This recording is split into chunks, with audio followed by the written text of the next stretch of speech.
দুখীয়া লোকৰ বাবে শিৱসাগৰত ন্যূনতম মূল্যত এম্বুলেন্স সেৱা জিতু এণ্টাৰপ্ৰাইজৰ স্বত্বাধিকাৰী ৰফিকুল হাজৰিকা ওৰফে জিতু নামৰ ব্যক্তিজনে নিজাববীয়াকৈ আগবঢ়াইছে এম্বুলেন্স সেৱা ৰফিকুল হাজৰিকাই জনোৱা মতে এম্বুলেন্সখনৰ বাবে পৰিবহণ বিভাগত তেওঁ কৰ আদায় দিয়াৰ লগতে এসপ্তাহৰ ভিতৰত ৰাইজে ইয়াৰ সেৱা লাভ কৰিব 2018 চনৰ 5 ছেপ্টেম্বৰ তাৰিখেই ৰফিকুল হাজৰিকাই এখন এম্বুলেন্স জিলা প্ৰশাসনক দুখীয়া ৰাইজৰ বাবে প্ৰদান কৰিছিল যদিও বিভিন্ন কাৰণত এম্বুলেন্স সেৱা বন্ধ হৈ আছিল অৱশেষত কৰ আদায় দিয়াৰ লগতে এম্বুলেন্সখনৰ বীমা কৰি ৰফিকুল হাজৰিকাই দুখীয়া মানুহৰ বাবে ন্যূনতম মূল্যত এম্বুলেন্সখন মুকলি কৰি দিয়া হ'ব বুলি সংবাদ মাধ্যমৰ আগত জানিবলৈ দিয়ে আমি আজি বহুত দুখিত যেহেতু আমি ৰাইজক যি কথা দিছিলোঁ এই কথা আমি সম্পূৰ্ণ কৰিব পৰা নাছিলোঁ তাৰ কাৰণটো আমি ক'বলৈ ওলাইছোঁ যেহেতু আজি 2018 চনত 5 নৱেম্বৰত এখন গাড়ী এম্বুলেন্স আমি ৰাইজৰ সেৱাৰ বাবে এটা নিম্নমান এটা এমাউণ্টৰ ধাৰ্য কৰা হৈছিলে এই ধাৰ্য হৈছিলে গাড়ীখনৰ তেল ভৰাব আৰু 500 টকা এটা দিব মেইনটেনেন্সৰ বাবদ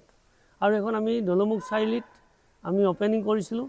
শিৱসাগৰ উপায়ুক্ত ছাৰ আছিলে আৰু আমি এখন এইটোৱে ফটো আমি কৰিছিলোঁ কিন্তু তেতিয়া আমাক আশ্বাস দিছিলে যে চৰকাৰে টেক্সটো মাফ কৰিব আৰু এই গাড়ীখন এইখন জিতু এণ্টাৰপ্ৰাইজৰ অধীনত চলা গাড়ী আমি ফটো এখিনি আছিলে আৰু তাৰ পৰৱৰ্তীভাৱে আমি বাট আগবঢ়ালোঁ ৰওঁতে আমাৰ 20 চন পালেগৈ 20 চনত আমাৰ গাড়ীখন কোনো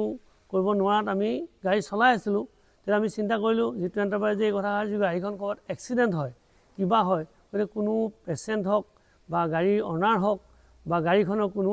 সা সুবিধা আমি নাপাম সেয়েহে আমি জিতু এণ্টাৰপ্ৰাইজৰ তৰফৰ পৰা 18 মাৰ্চ 2020 চনত গাড়ীখন আমি চৰকাৰীভাৱে আমি নিজাববীয়াকৈ ৰেজিষ্ট্ৰেশ্যন কৰিলোঁ তাৰপিছত আমি চলাই আছোঁ আমি শিৱসাগৰ উপায়ুক্ত ছাৰকো বহুবাৰ কাগজ দিলোঁ ট্ৰেন্সপৰ্ট বিভাগৰ আমাৰ দ্বিতীয় ছাৰকো দিলোঁ আৰু আমি ট্ৰেন্সপৰ্ট বিভাগৰ সচিবালয়ত আমি জইণ্ট ছেক্ৰেটাৰী ট্ৰেন্সপৰ্ট তেখেতলোককো দিছিলোঁ কিন্তু তাৰ পৰিণাম আমি একো নাপালোঁ নোপোৱা দেখি আমি ভয়তে গাড়ীখন বন্ধ কৰি থোৱা হ'ল আৰু ৰাইজৰ আমি সেৱাৰ পৰা বঞ্চিত হ'লোঁ আমি আজি পুনৰ আগবাঢ়িছোঁ সকলো নেওচি আমাৰ কোনো ৰাইজ মানে চৰকাৰী আঁচনি বা চৰকাৰী সেৱা আমাক নালাগে যেতিয়া আমি গাড়ীখন ল'ব পাৰিলোঁ এতিয়া আমি আজি মই এমাহৰ আগত শিৱসাগৰ দ্বিতীয় ছাৰৰ ওচৰত গৈছিলোঁ তেখেতক মই সোধোঁ তেখেতক সোধাত তেখেতে আমাক এটা হিচাপ দিয়ে হিচাপ দিলে তেখেতলোকে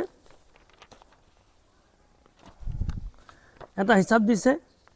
RC এখন হিচাপটো দিছে এইটো যে ফিটনেছৰ বাবদ 63,650 টকা আৰু টেক্সৰ বাবদ 60,840 টকা মুঠ 1,24,490 টকা এইটো আমি পে'মেণ্ট কৰিলে আমাৰ গাড়ীখন ৰাস্তাত চলিব পৰা হ'ব আৰু ইঞ্চুৰেঞ্চটো এক্সট্ৰা কৰিব লাগিব আৰু আমি এই আজি এমাহৰ আগৰ কথা সেইটো আমি হিচাপ ল'লোঁ গতিকে আমি এতিয়া ভাবিছোঁ যে আমি গাড়ীখন পেলাই থোৱাতকৈ 10জন নিম্ন শ্ৰেণীৰ মানুহৰ সহায় হ'ব সেয়েহে আমি জিতু এণ্টাৰপ্ৰাইজৰ তৰফৰ পৰা 1,24,600 টকাটো আমি ব্যয় কৰিম আৰু গাড়ীখন আমি ৰাজপথলৈ আকৌ পুনৰ উলিয়াই নিম বুলি আমি ভাবিছোঁ সেয়েহে আমি সকলো ৰাইজক এটা অৱগত কৰিছোঁ অহা এসপ্তাহৰ পিছৰ পৰা আমাৰ এই গাড়ীখন ৰাস্তাত চলাৰ পৰা আমি উপযোগী কৰি তুলিম যিহেতু টেক্স বা ইঞ্চুৰেঞ্চ সম্পূৰ্ণ কৰি আদায় দিম আৰু আমাৰ চৰকাৰী ওচৰত চৰকাৰৰ ওচৰত আৰু বিচাৰিবলগীয়া নাই বিচাৰিলে 5 বছৰ দিনে কিন্তু 5 বছৰ 6 বছৰ আমি একো নাপালোঁ তাৰ ৰিজাল্ট গতিকে আমি এতিয়া ভাবিছোঁ গাড়ীখন চলাওঁ আৰু যিহেতু আমি বেলেগ এম্বুলেঞ্চক সুধিছোঁ তেওঁলোকক যে তেওঁলোকে শিৱসাগৰটো যোৰহাট 2500 টকা ল'ব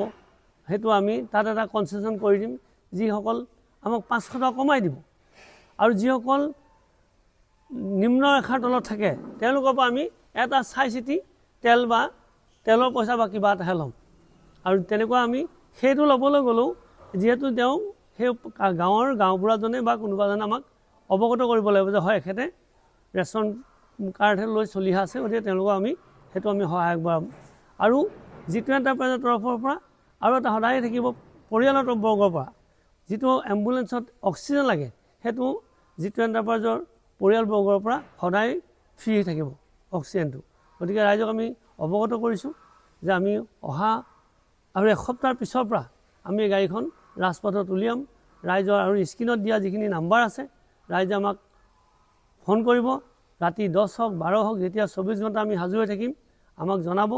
সেইমতে আমি আগবাঢ়ি যাম আৰু আপোনালোকে আমাক আশীৰ্বাদ কৰক যে গাড়ীখনৰ জেগাত আকৌ আমি আপোনালোকৰ টকাৰে আপোনালোকৰ যি নিয়মমান দিয়া তাৰে জৰিয়তে আৰু এখন আমি সম্পূৰ্ণ ICU থকা চিষ্টেম যদি এখন গাড়ী ল'ব পাৰোঁ তাৰ কাৰণে আপোনালোকৰ সেই পইচা আমি যিটো উঠাইছোঁ বা আপোনালোকে দিব আমি সেই উদ্দেশ্যে আগবঢ়াইছোঁ যে কাইলৈ আমি এখন ICU থকা সুবিধাজনক থকা এখন যে আমি এম্বুলেন্স ৰাইজৰ মাজত আগবঢ়াব পাৰিম ধন্যবাদ শিৱসাগৰৰ পৰা মিছকাতুৰ ৰহমান নিউজ ডেস্ক ৰিপৰ্ট